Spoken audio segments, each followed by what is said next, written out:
Good morning class.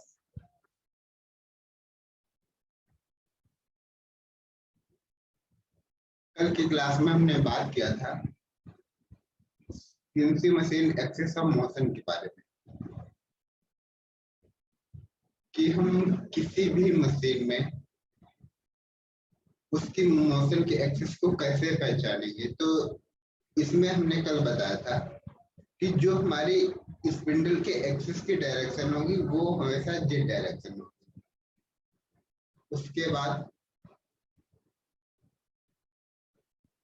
वो slide जहां पर हमारा वर्कपीस रखा होता है, हम जहां पर अपने वर्कपीस को क्लैम्प करते हैं और जिस स्लाइड पे वो मोशन करता है हम उसकी एक्सिस को एक्स एक्सिस बोलते हैं और उसके बाद एक्स और जेड एक्सिस के वर्टिकल एक्सिस को वाई एक्सिस बोलते हैं।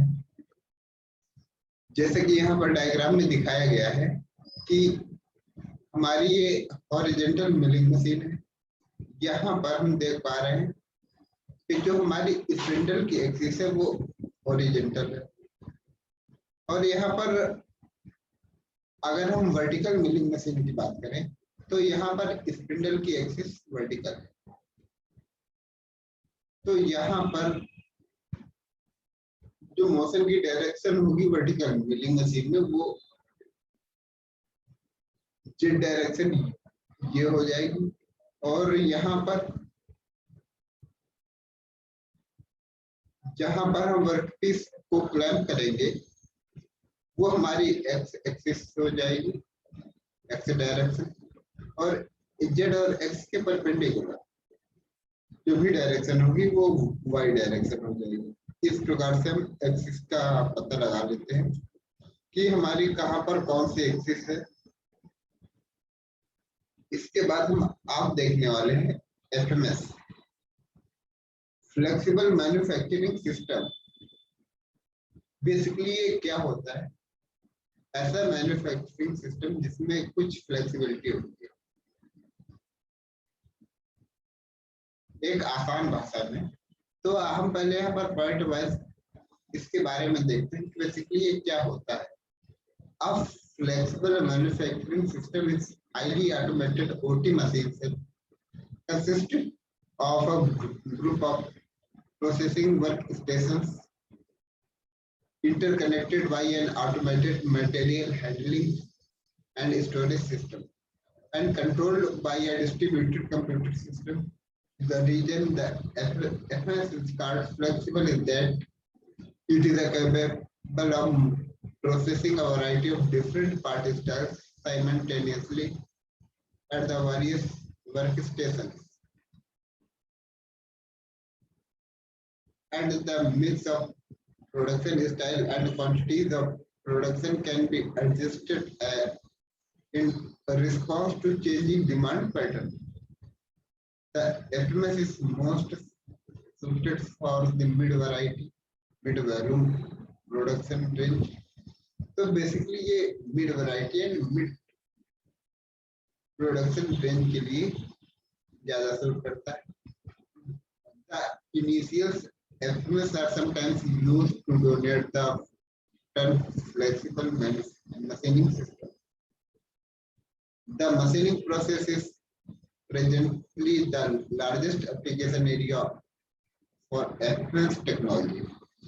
However, it seems appropriate to interpret FMS in the broader meaning, allowing for a wide range of possible applications beyond machining. And FMS relies on the principle of group technology. No manufacturing system can be completely flexible. There are limits to the range of part and product that can be made in FMS. Accordingly, an FMS is designed to produce part within a defined range of styles, size, and processes. In other words, an FMS is capable of producing a single part family or a limited range of part families. इसके बाद हम बात करते हैं A more appropriate term for an express would be flexible automated manufacturing system. The use of the word automated would distinguish this type of production technologies from other manufacturing systems. This is flexible but not automated, such as a managed machine से. इसका मतलब ये हुआ कि जो हमारा flexible manufacturing system होता है उसमें किसी भी मशीनिंग प्रोसेस की फ्लेक्सिबिलिटी होती है. एग्जाम्पल के लिए हम आपको एक उदाहरण देना चाहेंगे.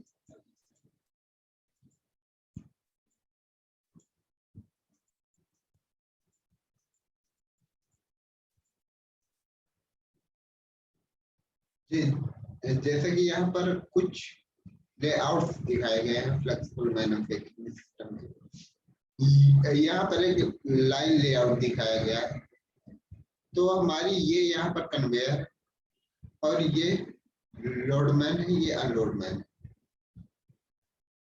और हमारी ये सीएनसी मशीन्स लगी हुई हैं जो कि फुली ऑटोमेटेड है. तो हम यहाँ पर देखते हैं कि हम यहाँ से किसी भी वर्क पीस को लोड करते हैं. ये पार्ट ट्रांसपोर्ट सिस्टम है. पार्ट ट्रांसपोर्ट सिस्टम में कन्वेयर वगैरह आते हैं.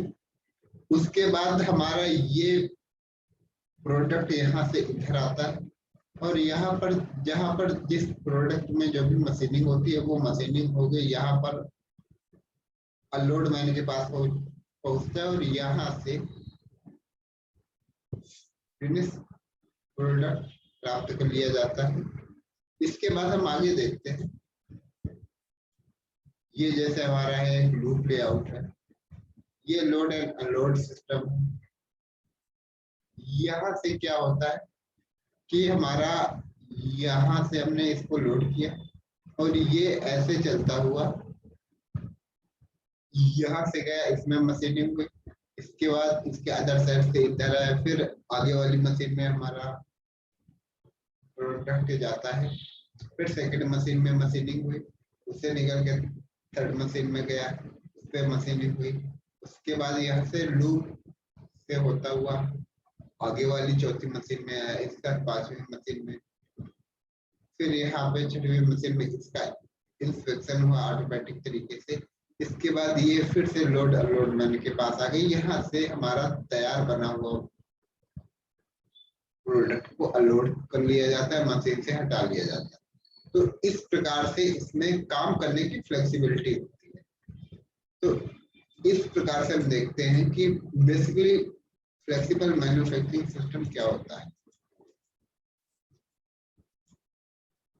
तो हम यहाँ पर सबसे पहले देखते हैं इसकी definition. Flexibility in an attribute that follows a mixed model manufacturing system to cope up with a certain level of variations in part of product style without having any interruptions in production due to changeovers between models. अब हम बात करते हैं basically flexibility कितने प्रकार की होती है. तो जैसे कि मैं यहाँ पर देख पा रहे हैं, एक basic flexibility, second is system flexibility and third is aggregate flexibility. तो अब हम इसके बाद एक एक करके इनके बारे में देखेंगे कि बेसिकली ये क्या होते हैं. तो हम सबसे पहले बात करते हैं बेसिक फ्लेक्सिबिलिटी. तो इसमें से पहला पॉइंट आता है machine flexibility, the ease with which a machine can process various operations. इसके बाद हम सेकंड की बात करते हैं material handling flexibility. A measure of the ease with which different part type can be transported and properly positioned at the various machine tools in a system.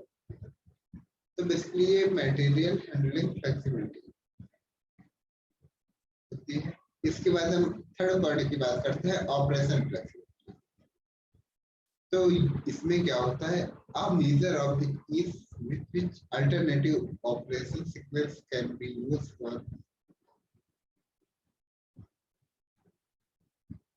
Processing type part. हम इसके बाद बात करते हैं सिस्टम फ्लेक्सिबिलिटी। तो basically इसमें चार type के आते हैं। तो फर्स्ट आता है volume flexibility, a measure of a system's capability to be operated profitably at different volume of the existing part type. अब सेकेंड आता है routing flexibility, a measure of the alternative paths that a part can effectively follow through a system for a given plan.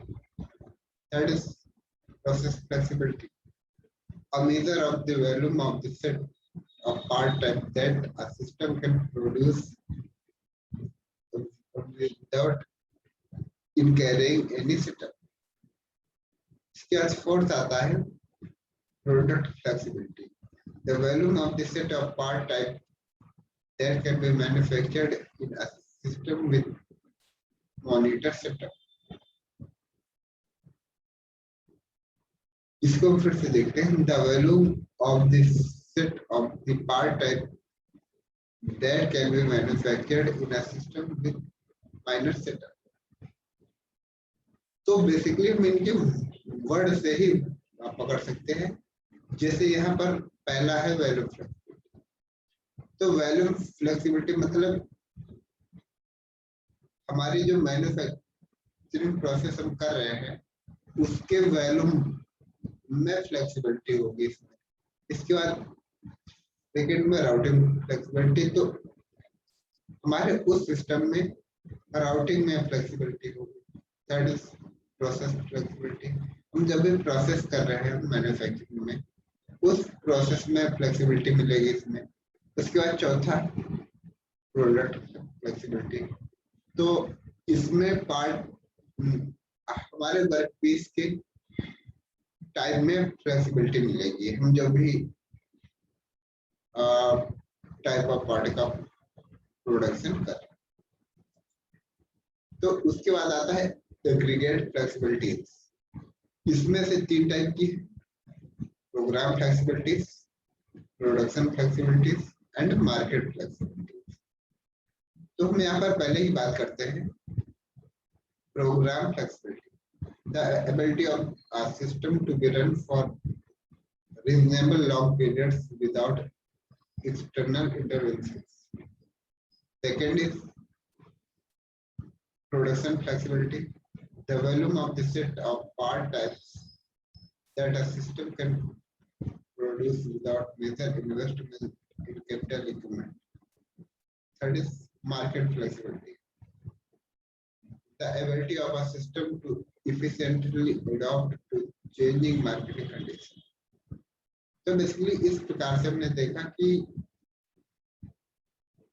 हमारी flexibilities कितने प्रकार की है और उनकी डेफिनेशन हम उनको किस प्रकार से समझ सकते हैं।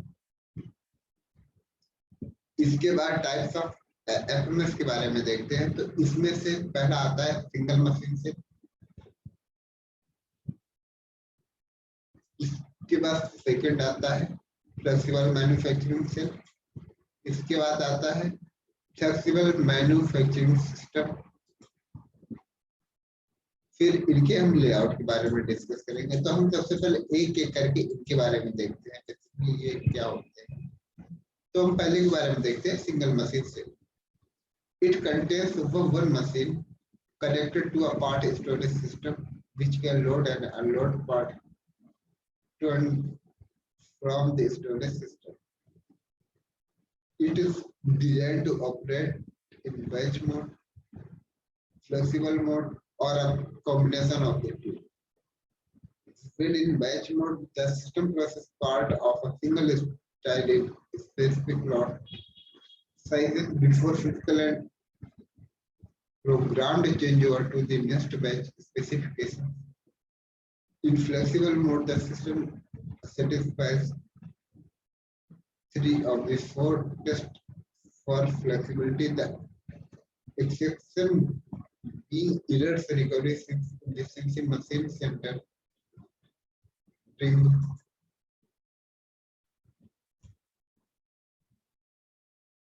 down the system stop. इसके बाद हम बात करते हैं, यहाँ पर एक डायग्राम दिखाया गया है सिंगल मशीन। और जैसे कि हम यहाँ पर देख पा रहे हैं, ये हमारा टूल स्टोरेज है, ये सीएनसी मशीन है, यहाँ पर एक स्पिंडल लगा हुआ है और ये पायलट्स है।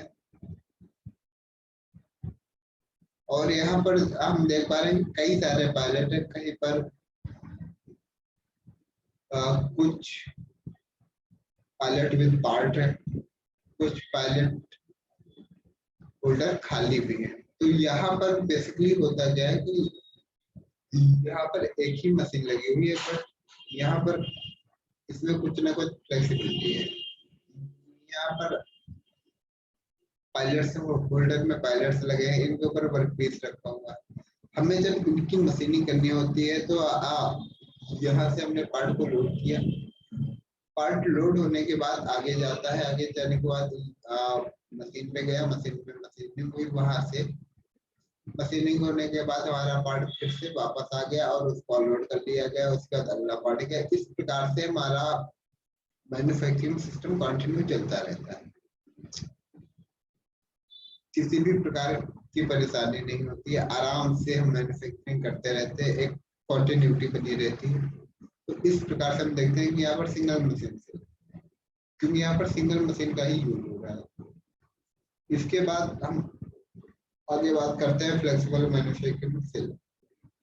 It contains 2 or 3 processing work station of CNC machining और turning centres plus a part handling system as shown in figure. अभी हम आगे डायग्राम में आपको दिखाएंगे कि बेसिकली ये कैसा होता है।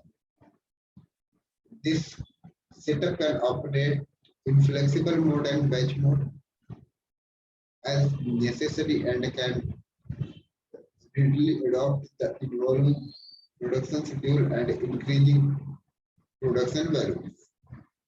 Since there is more than one machine, error recovery is possible by rerouting and failed machines intended parts for processing to the other machines in the system, and a new part design can be introduced by relative ease into this setup.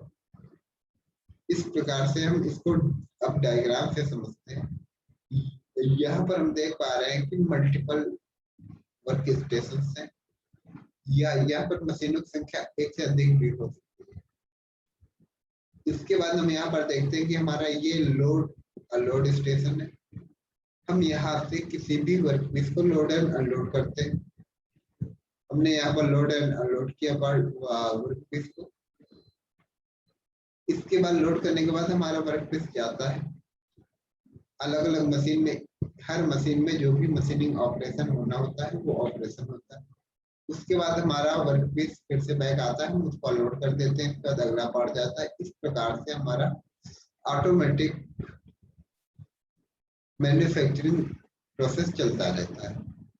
इसके बाद हम अगले type के बारे में बात करते हैं, flexible manufacturing system. It consists of 4 or more than processing stations connected mechanically by a common part handling system and electronically by a distributed computer system. FMS is larger than the flexible manufacturing set, not only in the number of workstations it may contain, but also in the number of supporting stations in the system, such as part, pilot washing stations, coordinate measuring machines, storage station, and so on. Computer control is also more sophisticated. It includes functions not found the flexible manufacturing cell, such as tool monitoring. अब हम इसको diagram से देखते हैं कि basically क्या होता है। हम यहाँ पर देख पा रहे हैं, यहाँ पर कई सारे वर्क स्टेशन आपको दिखाए गए हैं। उसके बाद हमारा है ये कोऑर्डिनेट मेजरिंग मशीन, और हमारी ये कन्वेयर लगी हुई है। इसमें कई सारी कार्ट है जिसमें हम पार्ट को रख के अलग अलग मशीन पे भेजते हैं। उसके बाद हमारा ये इंस्पेक्शन स्टेशन है, इसके बाद स्टोरेज सिस्टम, इसके बाद ये पैलेट वॉशिंग स्टेशन, और ये हमारे वर्क स्टेशन, और ये पैलेट स्टोरेज स्टेशन। तो इस प्रकार से यहाँ पर सारा प्रोसेस एक सिस्टमैटिक तरीके से होता रहता है। हमने वर्क पीस को लोड किया, वर्क पीस हमारा सीएनसी मशीन पे जाता है, उनमें मशीनिंग होती है। उसके बाद कोऑर्डिनेट मेजरिंग सेल से कोऑर्डिनेट नापे जाता है, उसके बाद उसका इंस्पेक्शन होता है, उसके बाद उसकी स्टोरेज होती है। स्टोरेज होने के बाद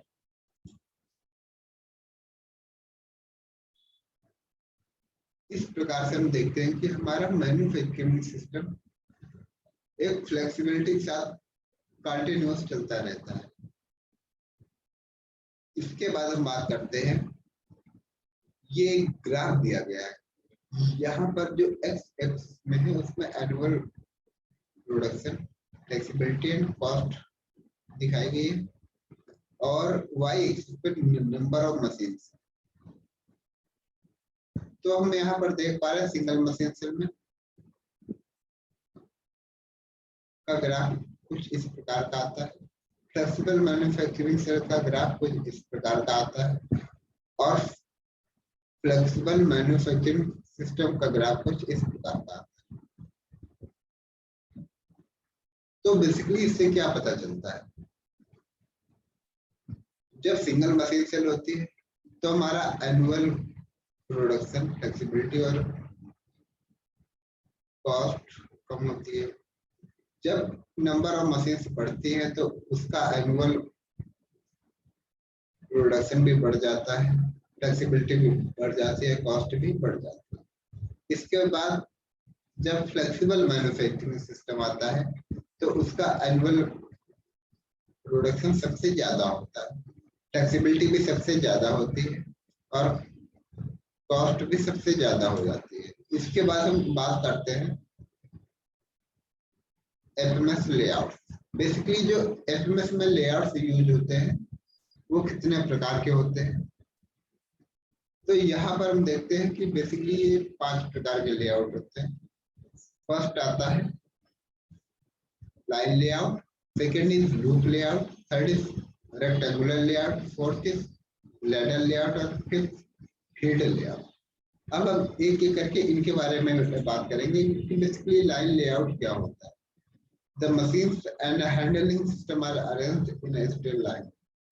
तो बेसिकली इसमें क्या होता है कि जो हमारी मशीनें होती हैं और मटेरियल हैंडलिंग सिस्टम्स होते हैं उनको एक हम स्ट्रेट लाइन में अरेंज करते हैं। आप जैसा कि यहाँ पर डायग्राम में देखेंगे, ये एक लाइन है, यहाँ पर लोडमैन है, यहाँ पर अनलोडमैन है, और ये एक लाइन से मशीनें लगी हैं, और ये हमारी कन्वेयर। तो यहाँ पर जो भी मशीन एंड वर्क स्टेशन हैं उनको हमने एक लाइन के फॉर्म में अरेंज किया है। Part process from the work station to the next in level defined sequence with work always moving in one direction and with no backflow. Similar operations to a transfer line, except the system hold out greater variety of parts. Here is the secondary handling system is provided at the each workstation to separate most of the parts from the primary line. Material handling equipment is used in line transfer system, conveyor system, and a rail guided vehicle.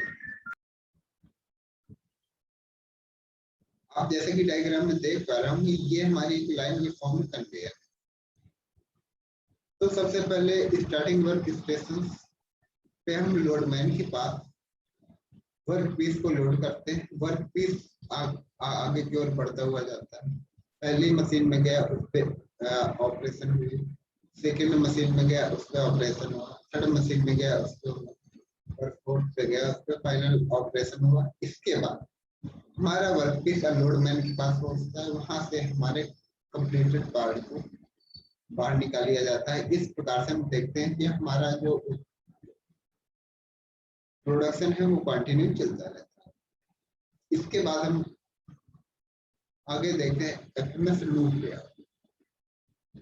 तो basically यहाँ पर जैसे कि अपने नाम से ही पता चल रहा है कि जो हमारा लेआउट होगा इसका एक लूप के फॉर्म में होगा। तो हम पहले इसकी डेफिनेशन देखते हैं।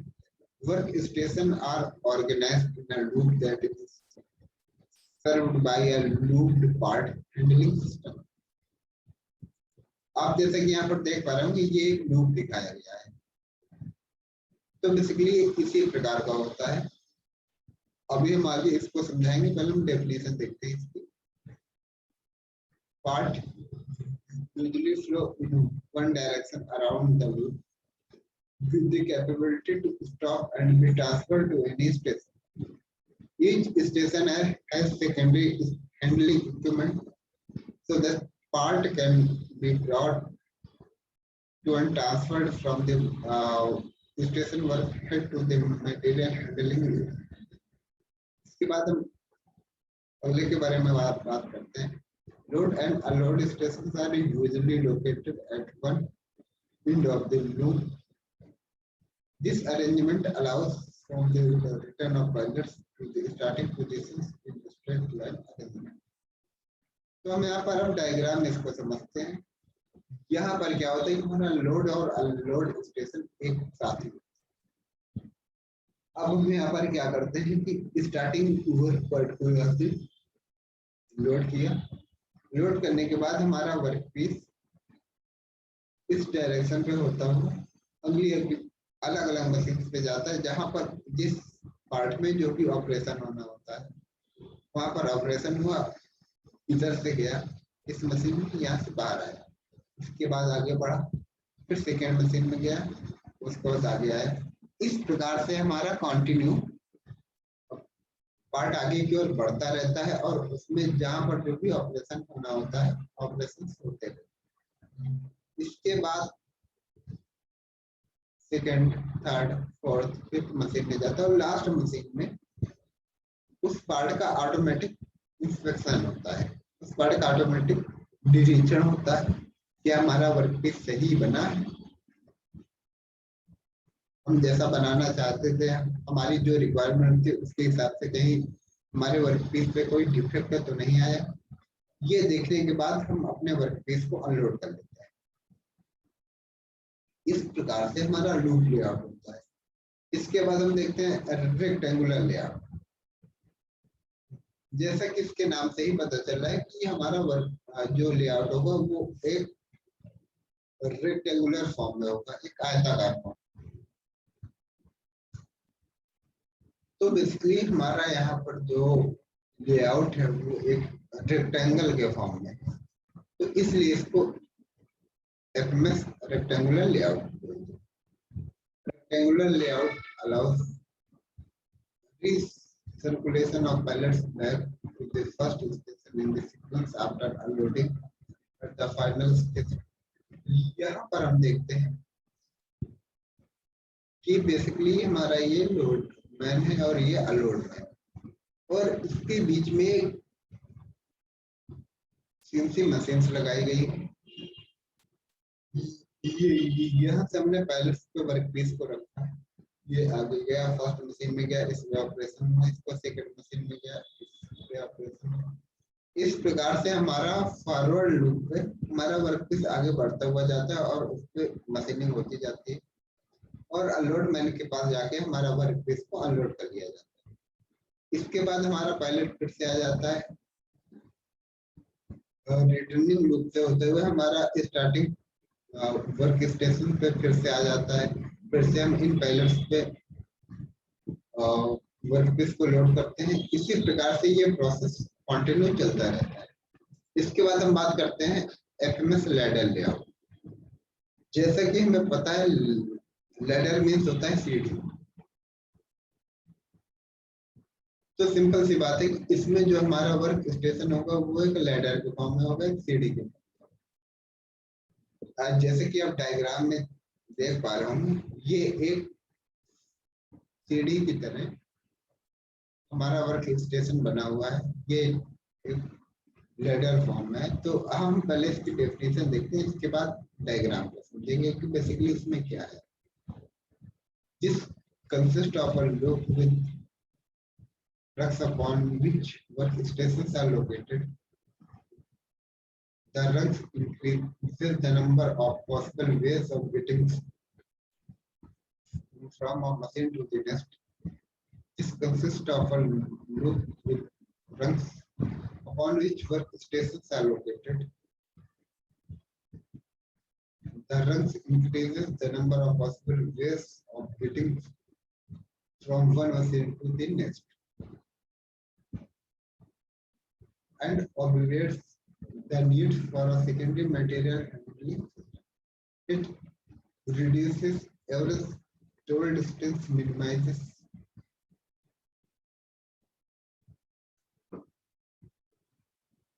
the handling system, thereby reduce transport time between workstations. अब हम बेसिकली इसमें देखते हैं कि इसमें क्या हो रहा है। ये हमारा एक लैडर के फॉर्म में है और इनके बीच में हमारी ऑटोमेटिक मशीन लगी हुई है और ये हमारा लोड एंड अनलोड में। तो हमने क्या किया कि यहाँ से हमने वर्कपीस को लोड किया। लोड करने के बाद हमारा वर्कपीस आगे बढ़ा। इसके बाद पहली मशीन में गया, ऑपरेशन हुआ, यहाँ से बाहर आ गया। मतलब यहाँ पर अगर मान लीजिए हमारे कई सारे वर्कपीस हैं और हर वर्कपीस में अलग अलग ऑपरेशन है। अगर पहले वर्कपीस में ऑपरेशन होना है, अगर पहली मशीन पे ही ऑपरेशन होना है तो हमारा वर्कपीस पहले से ही वापस आ जाएगा। अगर हो सकता है पहले और दूसरे में ऑपरेशन होना हो तो पहली मशीन में गया, यहाँ से वापस आया, फिर सेकंड मशीन में गया, इसका सेकंड से वापस आ गया। उसके बाद ऐसा भी हो सकता है कि हमारे पहले मशीन में ऑपरेशन होना हो, सेकंड पे होना हो, थर्ड मशीन पे ना होना हो और फोर्थ। तो हमारा वर्कपीस पहले पे गया, वापस आया, सेकंड पे गया, फिर से वापस आया, थर्ड को छोड़ के फिर फोर्थ पे गया। इस पे ऑपरेशन होने के बाद हमारा वर्कपीस यहाँ से अनलोड हो गया।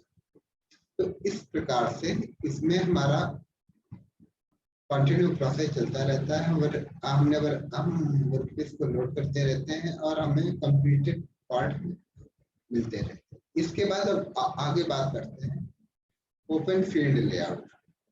जैसे कि यहाँ पर वर्ड से ही पता चल रहा है कि यहाँ पर कुछ ओपन टाइप का है। तो हम पहले इसकी डेफिनेशन देखते हैं, इसके बाद हम डायग्राम से समझें कि इसमें क्या ओपन है। तो इसकी डेफिनेशन है consist of multiple loops and letters and may include writings also. This layout is generally used to process a large family of parts, although the number of different machine types may be limited, and parts are usually routes of different workspaces depending on which one becomes available first. तो हम यहाँ पर diagram में देखते हैं, ये load and unload work station है। यहाँ से हम वर्कपीस को लोड करते हैं। इसके बाद हम यहाँ पर देखते हैं कि इनके बीच में कई सारी मशीनें लगी हुई हैं। First machine, second machine, third machine, fourth machine, fifth machine. और इसके अलावा यहाँ पर हम बीच बीच में देखते हैं कि एजीवी लगी होती है। एजीवी का मीनिंग होता है ऑटोमेटेड गाइडेड व्हीकल और ये है AGV path. Automated guided vehicle guide path, जो कि हम जैसे कि यहाँ पर डायग्राम में देख पा रहे हैं, हमने यहाँ से वर्कपीस को लोड किया। हमारा वर्कपीस इन मशीनों में आता है। इन मशीनों से होते हुए इनमें ऑपरेशन होते जाते हैं। उसके बाद आगे जाता है। इस प्रकार से आगे बढ़ते हुए यहाँ पर इंस्पेक्शन मशीन में जाता है, इंस्पेक्शन होता है, और इसके आगे जाने के बाद इसको ये वापस आता है जब लोड अनलोड मैन के पास। तो यहाँ से जो हमारा फिनिश प्रोडक्ट है उसको अनलोड कर लिया जाता है। इसके बाद हम आगे देखते हैं एडवांटेजेस ऑफ एफएमएस। इसके क्या क्या लाभ है। तो पहला पॉइंट आता है produce a variety of items under one roof. Second is produce more product more quickly. Third is improve efficiency. Fourth is improve product routing. Fifth is improve product quality. Seventh is to reduce setup and sequence times. इसके बाद अगला आता है reduce time for product completion. इसके बाद अगला utilize human workers better. और last आता है serve a variety of vendors simultaneously. इसके बाद हम अगली स्लाइड के बारे में देखते हैं कि इसके क्या डिसएडवांटेजेस हैं। Limited ability to adopt to change in product और प्रोडक्ट मिक्स। एग्जांपल के लिए machines are of limited capacity and the tooling necessary for product even of the sub family is not always feasible in a given area. इसके बाद सब स्टेशनल pre planning activity. इसके बाद अगला expensive costing millions of dollars. इसके बाद technological problems of exact component positioning and precise timing necessary to process a component. इसके बाद sophisticated manufacturing system. इसके बाद हम देखते हैं application metal cutting machining, metal forming, assembly, joining, welding आदि या gluing, surface treatment, inspection, testing. इस प्रकार से हमारा एफएमएस फिनिश होता है।